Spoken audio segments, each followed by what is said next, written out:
Good morning, Thailand. My name is Alex, and I got some news updates for you from Rhode Island Smiles. This Wednesday, January 7th. Jay is still on the mend, but hopefully he'll be back here soon. Now, before we begin, please remember to like and subscribe to the Thaiger to stay up to date on all things Thailand. Today, we're going to be talking about the shuttering of thousands of cannabis shops amidst a tightening of rules, a controversial proposal by a Prime Ministerial candidate for Thailand to acquire nuclear weapons. And a little later, we'll tell you all you need to know about the long-awaited Tomorrowland finally coming to Thailand. Before we dive into it, though, a couple of shout-outs that I got to do. First off is, of course, Fazwaz. Go to Fazwaz.com for all of your real estate needs. You can see their logo in the corner here. Buying, renting, or selling, go check them out. Not the only plug. Time. EDC. We got, right? The Electric Daisy Carnival is coming to Phuket very shortly, guys. So I think, is Jay going there? I'm not sure if he's going there post-tow because he'll be hobbling around. It'll be hard to make it to each one. But January 16th, 17th, and 18th at Rhythm Park in Phuket, EDC Thailand is coming. And this is, of course, one of the biggest music festivals in the world. Started in Vegas, I believe, and now it's made it all the way to the Land of Smiles. So if you're looking for something fun to do down in Phuket, that is coming up in about 10 days. So go get your tickets now. All right, not the only thing you need to get tickets for. If you're in Pattaya and looking for something to do, I have a big old show. Pattaya Night Live is coming back for its first show of the year down in the city by the sea. My good friend Tada, as well as some other fantastic comedians, are going to be there supporting him. Magic, comedy, going to be a lot of fun that night. I will be your host, so hopefully you guys can book your tickets right now. You can find the ticket link in the description below, or just look up Pattaya Night Live, Tada, and it'll be the first thing on Google, so book them now. It is same dates, Seeking Shalom, but one's in Phuket, one's in Pattaya. People got to do stuff all over this country. Now, also, if you're looking for something to do tonight, it is Whiskars Wednesday. We're back with our first show of the year over at Whiskars. So I got a big old lineup. Tons of comedians are actually traveling through Thailand right now. So a lot of fresh faces on tonight that I'm very excited to see, because obviously we have our local rotation of comedians that are always around and always putting on new jokes and new shows. But now, tonight, I've got like more than half of the comics I've never even seen before. So I'm very excited to see some fresh faces hit the stage over at Whiskars on Soy 23. So 7:30 doors, 8 p.m. show. It's a free show, so you can just come and enjoy the action, everybody. All right, enough with the plugs. Let's get into our stories. Thailand is closing thousands of cannabis shops after the rules have tightened. That's right, Thailand's health ministry has confirmed that more than 7,000 cannabis retailers shut down in 2025 after most failed to renew licenses under stricter government regulations. The cabinet-approved framework now demands that cannabis sellers operate from designated facilities and that only authorized medical professionals can prescribe products. Prior rules have been replaced to improve oversight of sales, processing, and consumer safety. Only about 15.5% of establishments applied for renewal, leaving the majority to cease operations as their permits lapsed. The new regime also tightens requirements around storage conditions and trained staffing for businesses in the sector. Well, that is a whole lot of businesses shuttering. Look, I don't know. For me, this feels like a step backwards, right? Obviously, it was always supposed to be medical, but the natural progression of cannabis policy in every place where it was medical is that it eventually becomes recreational, right? Like this happens pretty much everywhere that we see cannabis legalization or reclassification. So this felt like a step backwards, right? Because essentially in practice, it was recreational in Thailand for a long time. And in many places, I feel like it still kind of is, because it's so easy to get your medical license as well. And a bit of a joke, right? You go in there, oh, I got a tummy ache. Here's your prescription. I can't sleep, or I sleep too much. I don't know, whatever. You just a lot of made-up afflictions are able to get you that prescription, anyways, which is how it was everywhere. There was a medical policy before a recreational one. My problem with this is that tons of people spent tons of money registering their businesses, establishing their brands, hiring people, local ties, and putting their entire life savings and hopes and dreams in these businesses. And now, because of the whiplash of Thai policy, that's ended. So I also wonder, it's not just the cannabis industry itself. It's the farms that have changed what they were producing to produce this new cash crop, green gold. It's also the commercial real estate where these dispensaries were paying rent, and now they're not anymore. So a lot of these spaces are now just sort of sitting empty. I don't know. I'm curious to know your thoughts. I think a lot of local Thai people, were against the pervasiveness. Like, it really did explode, and it was all over the place. So some local pushback on that. But I don't know. Curious to know your thoughts, guys, on what the future of the cannabis industry is going to look like here in the land of, well, smiles, I guess. All right. Anyways, nothing for sale here, by the way. So let's move on to our next story. Thailand and Cambodia. Guess what? We're still having issues. The Thai army signals to Cambodia after a mortar round hits the border area. Like, I don't know how you can just say, like, hey, we're respecting the ceasefire. What was that giant explosion? Oh, don't worry about that. Anyways, the Royal Thai Army issued a warning to Cambodian authorities after a mortar round accidentally landed in Udon Ratchathani, injuring one Thai soldier near the shared frontier. Cambodian officials later described the incident as an unintentional misfire by their personnel.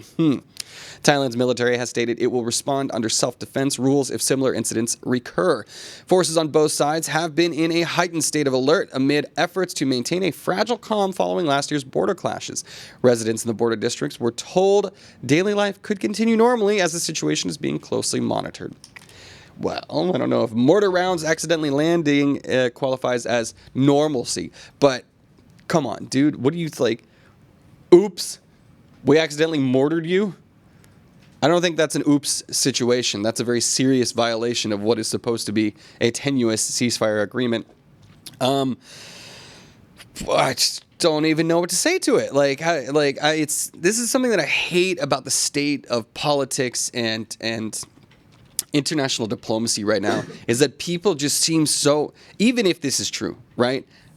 There still has to be somebody held accountable, I think, but just the nature of which Cambodia has gone about this entire situation since the outbreak of hostilities last year is that it feels like you can't believe a single word they say. Every time they say something, they end up doing another thing. And this seems to be par for the course for a lot of countries. Like, lots of arguments to be said about the Russia-Ukraine situation, the Israel-Palestine situation, this whole America-Venezuela thing. Although I would say maybe Trump is being a little too honest. We just want the oil, baby. But yeah, it's very frustrating when you're trying to, improve the situation for all parties involved, move on past these hostilities, when you can't really trust any of the words that are being said from the other side. So it would be nice to see better, accountability for the statements being made at the same time. It would just be nice to have everything toned down a little bit. Teddy Bear says they could have just been New Year firecrackers for sure.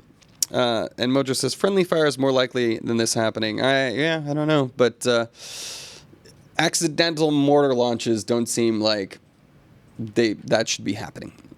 All right. Well, anyways, speaking of explosions, here's a new one. But look, the elections are coming up, and the Prime Ministerial candidates are coming up with absolutely, in my mind, insane proposals. But a new Thai Prime Ministerial candidate has proposed a nuclear weapons acquisition. You heard that right. Mongkol Kit, a prime ministerial hopeful from the New Alternative Party, sparked debate by suggesting Thailand should acquire up to 10 nuclear warheads to enhance national security.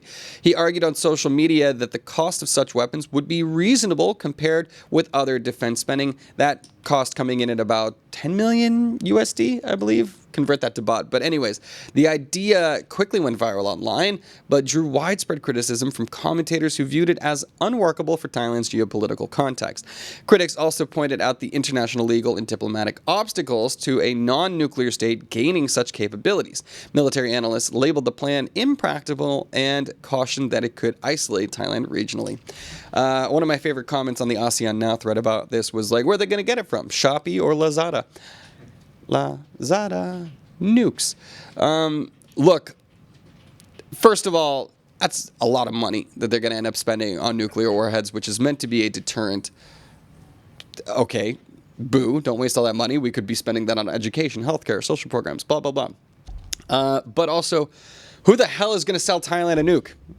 That's what I don't like. That is the main obstacle, I feel like.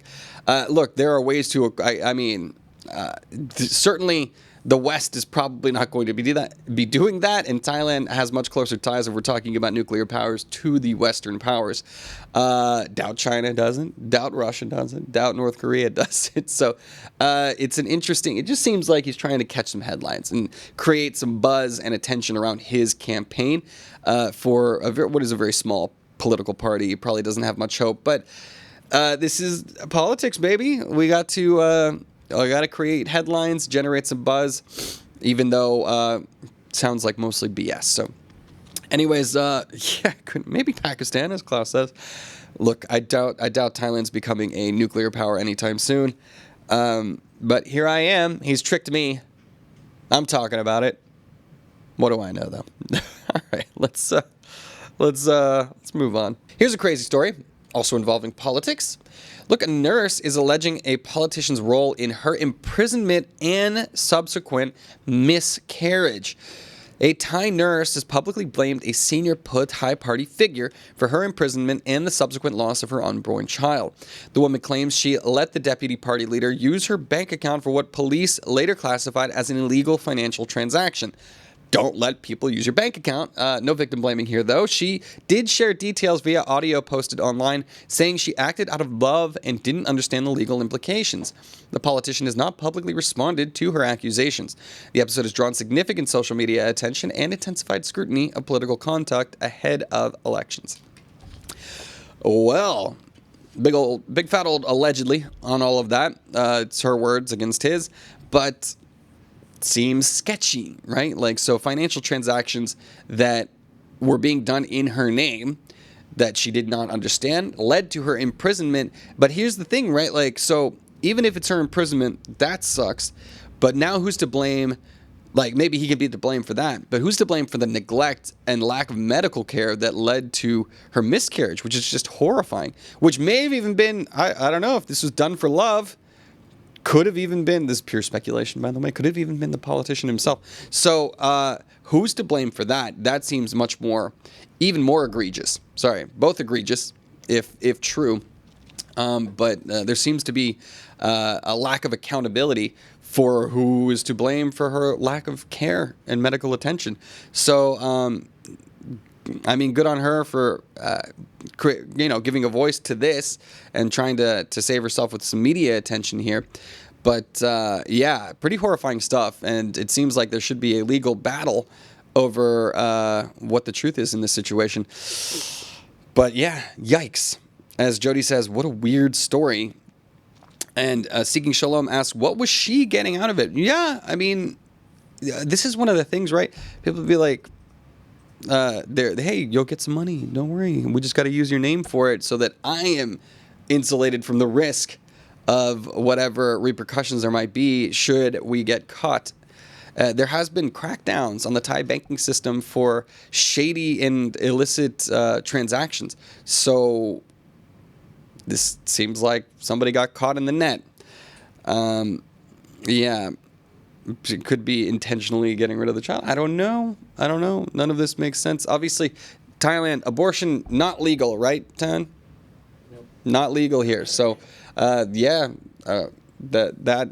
limits the options after, Plan B is no longer one. Anyways, sad story. Curious to know what the actual truth of it is, but her side of the story doesn't look good, and the fact that he's remaining silent about it also doesn't look great for him. All right. Next story. Let's get to some lighter stuff. Tourist police are tackling problematic photographer behavior at Wat Arun, of course, the most popular temple in Thailand. Thai authorities are moving to regulate local photographers, there we go again, at Bangkok's Wat Arun after complaints about disruptive behavior targeting tourists. A viral social media post recounted how a photographer repeatedly pushed other visitors out of shots to favor paying clients. Others echoed similar experiences, describing loud and aggressive attempts to secure business. In response, tourist police urged photographers to operate respectfully and without hindering other visitors' enjoyment of the temple grounds. The action aims to protect the reputation of the landmark and ensure a pleasant experience for international and domestic tourists alike. Yeah, not cool. I see this all the time. People get dressed up in their beautiful traditional Thai attire and take wonderful pictures, professional photos. But what are you going to do?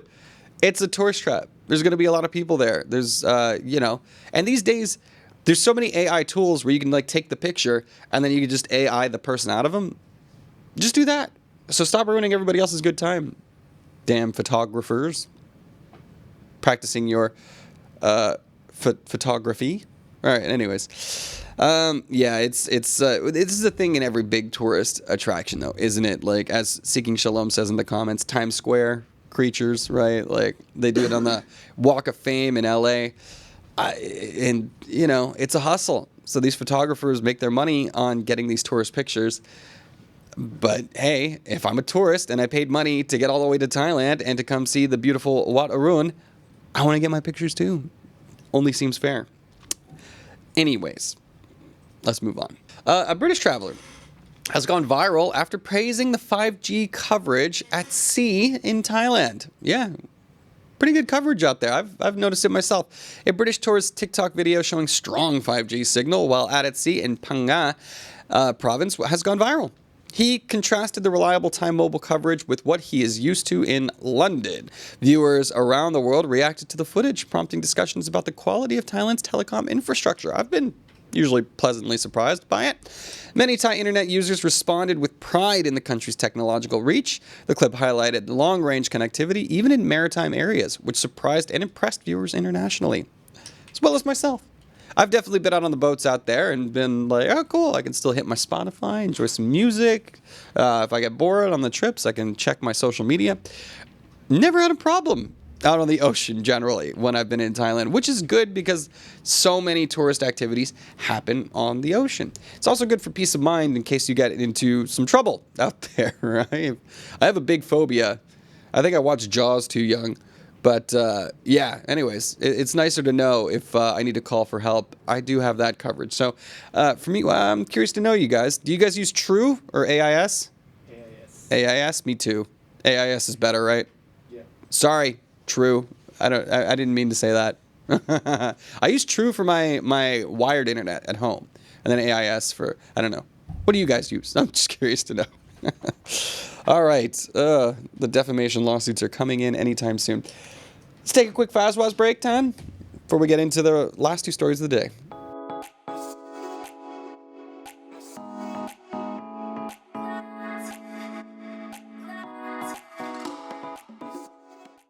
Ha. Thank you, Fazwaz, for that refreshing break, allowing me to get a little water in me. Doing this show solo is tough sometimes. I love this comment by Dave Daniels. In China, I was trying to move out of the way of a photographer, and then I realized they wanted a black guy in the picture. Look at that. I know. I've experienced that in China myself. I was a teenager when I first traveled to China the first time, and we went to like rural China, Inner Mongolia. And yeah, people were like lining up to take pictures with little old me. And I didn't even have like blonde hair or red hair. If you had blonde hair or red hair, good God, there were flocks of people. And yeah, all of my black friends too, same situation. So I think that's died down a little bit in China, but Dave, I totally believe you when you say that. All right, let's get into our last. So AIS, a lot of AIS fans here in the comments too, by the way. Anyways, let's move on to our second to last story, which is our ASEAN story of the day out of the Philippines. Any Jollibee fans in the house? I know I am. Look, Jollibee is planning a U.S. stock listing for its global business unit. Come to Thailand, please, Jollibee. Philippines' largest fast food firm, Jollibee Foods Corp., revealed plans to spin off its international restaurant operations into a separate company and list it on a U.S. stock exchange by late 2027. The move is designed to allow the domestic and international arms to pursue distinct growth paths and attract different sets of investors. Following the announcement, Jollibee's share price saw a strong one-day rise, its biggest jump in more than 5 years. Existing shareholders will receive proportional shares in the new U.S.-listed entity. Jollibee's global portfolio spans thousands of outlets under brands including Jollibee, Chowking, and Smashburger across numerous countries. I love Jollibee. You ever had Jollibee 10? Oh, it's so good. Well, yeah, it is the most popular fast food restaurant in the Philippines. They are rapidly spreading around Asia and west coast of America as well. They have a lot of outlets too. If you haven't had Jollibee, what are you doing? Look, I like the Jollibee spaghetti. They got little chopped up hot dogs in there. The chicken's very good. Jollibee burgers. I'm a big fan. So the fact that the popularity is definitely translating across borders, the expansion is on, that just makes me happy. As an American, we are all fast food connoisseurs, and I think it is a fine addition to the repertoire of fast food restaurants around the world. Yeah, Tony, I'm with you. The spaghetti at Jollibee. Mwah, chef's kiss. Probably not the healthiest. But anyways, it's fast food. What do you expect? All right. Let's get into our last story of the day. This is the big news that everybody is super excited about. We've been talking about it for years. But guess what, guys? Tomorrowland has finally been announced, and it's coming to Thailand later this year. That's right. The global electronic music festival Tomorrowland has unveiled plans for a new Thailand edition, offering fans insights into the dates, location, and ticketing information, which you can find all at Tomorrowland.com. While a full schedule and lineup are yet to be revealed, organizers highlighted the event as a major addition to the festival's international brand footprint. Ticketing tiers, travel packages, and on-site experiences are expected to mirror the immersive ethos of the flagship Belgian festival. The Thailand event aims to draw both local and overseas attendees with world-class performances and production values. Early announcements encourage fans to prepare for pre-registration, which begins tomorrow. That's January 8th. And then, of course, there will be special access opportunities. So this has been in the works for years. It feels like Tomorrowland, F1, this is the soft power stuff that is like coming to Thailand in a big way. Controversial thing though, I heard that it's going to be on the same weekend as Wonderfruit. So that's highly competitive all of a sudden. Wonderfruit, of course, being the probably the biggest festival in Thailand that has been long established here. Now Tomorrowland is coming in and sort of stepping on the territory. We're going to have some EDC gang wars. I'm not sure. Electronic dance. EDM, excuse me. EDC is getting out of the way, not stepping on any toes. But EDM turf wars coming up. Look, you gotta. I guess you're gonna have to pick. But anyways, tomorrow pre-registration begins. If this kind of this thing is your bag, baby, then you gotta get ahead of it because this could be a sellout eventually. Cool. Well, guys, that'll do it. Thank you so much for joining me for today's edition of Good Morning Thailand. We will be back again tomorrow. I will be. Let's see if Jay will be limping in one way or another. If he's still got a boo-boo on his toe. Woohoo. Anyways, wish him well, everybody. But yeah, if you guys want more news updates throughout the day, you can go to thetiger.com to hear more about what's going on here in Thailand. Or if you want to continue the conversation, you could go to ASEANnow.com, which is Thailand's largest expat forum. Instagram, Facebook, TikTok. Wherever you scroll, you can find us as well. And don't forget, you can still get your tickets for EDC Thailand happening next weekend in Phuket. Pattaya Night Live, my comedy show, coming to Pattaya next weekend. You can get those on Megatix. And hopefully I'll see some of you guys at Whiskars Wednesdays tonight over on Soy 23, just behind Craft. In the meantime, guys, I will say goodbye to our YouTube viewers. And don't forget to like and subscribe if you haven't done that yet. And I will say hello to our live viewers presently. If you like that story, please like and subscribe. And for more Thailand news, follow us on Instagram, YouTube, or TikTok at The Thaiger, or you can go to thetiger.com and join the conversation.